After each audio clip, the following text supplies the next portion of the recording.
The best sporting event you ever covered, and where was it? It's funny. The longer I go, the harder it is to answer that question.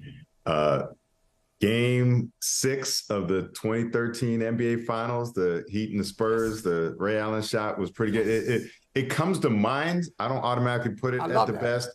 That I covered the triple overtime NBA Finals game between the Suns and the Bulls in '93. Game 7 of the 2002 NBA Western Conference Finals with the Kings and the Lakers. In Boston, Michael, standing on the 17th green when Justin Leonard made the putt in the Ryder Cup. Believe it or not. That was great. One of the more dramatic and thrilling moments that stands out to me. So those are some of the ones that are in contention. I don't have a definitive. I get asked that question more and more, and it gets harder and harder for me to answer it. Well, but you know what? You gave the right answer. Because I told Gary Carter, I said, don't tell Adande, I'm going to ask him this. I hope it doesn't backfire on me. And you delivered. You know, I was listening to what you said, and I remember all those games, but I had an agenda when I asked you that question. And what I didn't want you to say, I'll just be honest with you. I've known you for a long time. We can just be honest. One thing, I didn't want you to say some type of neutral site game. Because those are, you know why? Jay, those aren't memorable. Everything you mentioned, okay, even the Ryder Cup, that wasn't a neutral site. That was in the United States. It was U.S., Europe, Ryder Cup, great comeback from the U.S., the country club at Brookline. So even that. So are you saying there have been no memorable Super Bowls? Because all the Super Bowls have been neutral site. Or are you saying that last year's Super Bowl, when the Rams played in L.A., was the best one ever? Or the year before, when the Buccaneers played in Tampa Bay? You saying those are the two best Super Bowls ever because they weren't technically neutral? Well, I'd say those are memorable. Those are memorable. And Super Bowls are memorable. Super Bowls are in a different category. What I don't like is conference championship games. Unless you're going to, maybe we open up a different standard and a new precedent is set here, and we'll say, you know what, that was a lot better than we thought it would be. I don't like it though. I would like the atmosphere in Buffalo. If they had given it to Buffalo and all those number 3s in the stands and the snow in Buffalo and the breath coming out. Stop right there with the snow being a necessary element. So two things. One, getting back to the neutral site. I'd say it's necessary. I'd say it's back to the neutral site. All the Final Fours are at neutral sites. The semifinals and the championship games of the NCAA tournaments are at a neutral site. I have a problem with them being in a dome because it's not conducive for the best basketball. We tend to see terrible shooting performances at the Final Four because basketball is not meant to be played in a dome. But neutral site is not the problem. Football, neither is anything. I would argue playing football in a dome is preferable. Why? Because we shouldn't have the elements determine the outcome of the game. And we talk about this, why not? As you can see on the screen, because the NFL reportedly this week is going to decide on the neutral site if the Bills and the Chiefs meet in the conference championship game. We don't want our champions determined by the weather. This is not the Weather Channel. Why not? We don't care about the elements because it should be determined by which is the best team. Patrick, it's a snowstorm. Do you think a snowstorm is conducive to seeing Patrick Mahomes at his best? If he's playing in the championship game, do you want to see him in a snowstorm or do you want to see him where he can do all of the things that we like to see Patrick Mahomes doing? I'm old enough and I'm a Southern Californian enough to remember when the Chargers had to play in Cincinnati in the 1981 AFC Championship game. It was like 50 below with the wind chill, colder than the Ice Bowl with the wind chill, and the poor Chargers never had a chance. Cincinnati, I was just reading up on this. Cincinnati actually elected to kick off both halves so that they would have the wind at their backs. That's how much the weather was a factor. Hold on. What's this? Let's calm down here for a second. Let's calm down. What's this poor? Because I remember that. And I'm not trying to do this, hey, back in the day, we walked to the school backwards and, we did all these things and all these urban legends.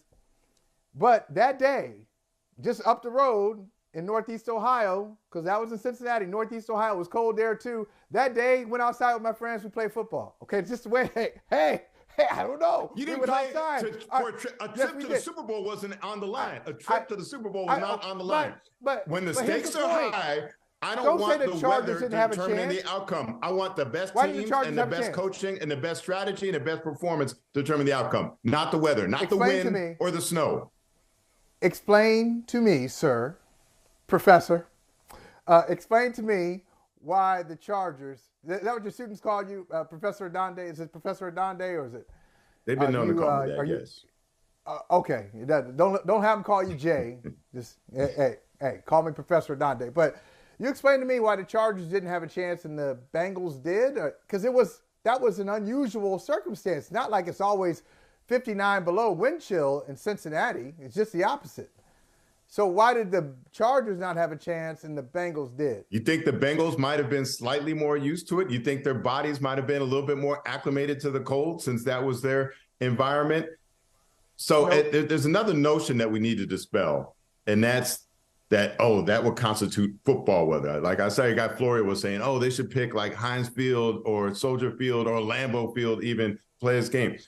Dispel the notion that cold, snow, wind chill is football weather. Football, remember the origins of football. It was a college sport. It was a fall college sport. And they only played about 8 games or so. So it would start around the start of the school year in September or so, and they'd be done before Thanksgiving. And then they would go play a bowl game somewhere warm in like California or Florida or Texas. That was football. Yeah. Football was not meant to be played outdoors in January. I'm sorry. The people that started the game, that instituted the game, that made the game great, they did not intend it for it to be played outdoors in January. I'm sorry. That's a myth. And you got all excited because you've seen some old NFL footage of steam coming off people's heads and cold minus 15-degree temperatures at Lambeau Field. And you think that's some ideal that should determine the outcome of these championship games. And that's not the case at all. There's nothing to do with the history of football, the origins of football. Fritz Pollard right now is leaning over the balcony of heaven, thinking about coming down and shaking you right now. By the way, the birthplace of pro football, where's the birthplace of pro football? Not California, not Florida, not Arizona. Where is it? Where is it? You tell me. It's cold there. We just talked about it. It's Ohio. Oh, okay, so. Not in January. They weren't playing games in January in Ohio. Hey, they play games. They do what's necessary. I'm shocked that you are pro neutral site. So you think this is a great idea. This is I don't want to put words in your mouth, but you like it. I will say this. Not in general, but given the circumstances where, they're trying to be fair because of these unusual circumstances. I believe that, yes, you should have home court advantage, home field advantage on the basis of your performance in the regular season until it gets to maybe the Super Bowl. And again, the whole reason the Super Bowl is played in neutral sites 99% of the time in warm weather sites is because people want to be warm. It's a celebration. It's a festival. And you also want your games to be decided by the teams and not by the weather. So my proposal is that they should play this game in Indianapolis, in the Dome, and Indianapolis is located about 500 miles from each city, from Buffalo and from Kansas City. It's almost exactly in the middle of those two cities.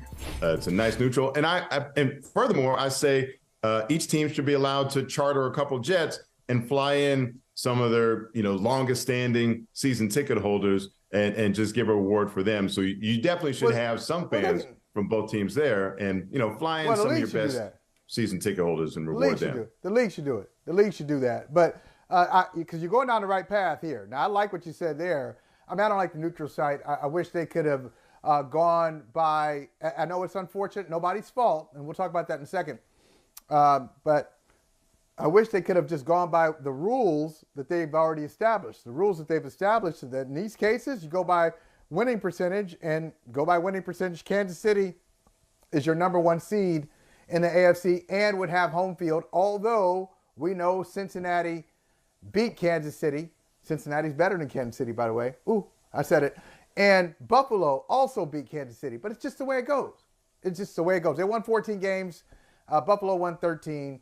So winning percentage, go with Kansas City. But I like this. How about this? Another reason the conference championship game at a neutral site kind of turns me off a little bit is because of the little guy. the little guy. You think about all the people around the stadium who are able to get a little more income with the conference championship being in their city. The stadium workers are about to get a little bit more money. Restaurants, more money for restaurants, more money for hotels. Local economies get a little boost, get a little spike because they are the conference championship game hosts. So nobody gets it now. Now you're going to get it to Indianapolis, home of the Colts. I mean, what have they done to earn this? Indianapolis, and they get enough already anyway. They got enough Final Fours. They got the Indy 500. They got all kinds of stuff. They don't need an economic boost. And so that's the part of it. There's no way to correct it. So I guess. All right. So speaking of the little guy or bringing the in fans is a good thing. How about this, Michael? In addition to some of your best fans, how about, in keeping with the theme, in keeping with what brought us to this necessity in the first place, how about reward some emergency medical personnel? Not just the people in Cincinnati, but people in the Indianapolis community, people in Kansas City. They turned it down, by the way. We're saying Indianapolis like they made the decision, but they don't want it. Local emergency medical personnel, local emergency medical personnel from the city, in addition to from both participating team. How about we reward them? Like, remember they basically did that the Super Bowl in Tampa Bay. Remember they had first responders and medical personnel in the mid of the pandemic. And so do something here for emergency medical personnel to show appreciation for all, not just the people that helped resuscitate Damar Hamlin, but those who do it on a daily basis and don't get the acclaim. Give them a moment. Turn this into something positive and rewarding for people like that. Hey, thank you for watching Brother from Another. If you haven't hit that subscribe button, go ahead and do that now. Don't forget, you can catch us 3 to 4 weekdays on PeacockTV.com and on Sirius XM Channel 85.